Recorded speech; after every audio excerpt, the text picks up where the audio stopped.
Magandang buhay mga idol, Sir Boss Amo. For today's video, update ko kayo sa backyard ni Gardo. Yun yung ano natin, oh.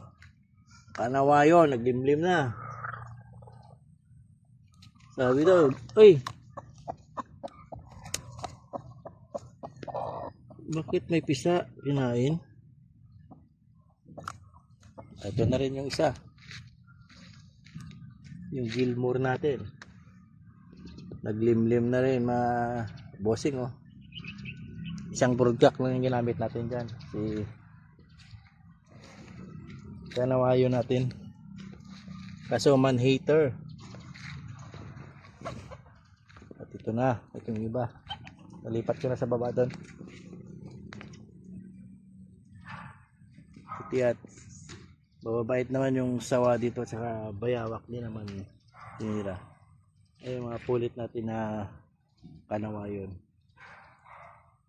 Ay yung white licorn ng muniko iho ko. Pinagsawaan na, ayun na. SBR natin. Nangingitlog na yan, siguro mga 5 days na lang, maglilimlim na rin yan.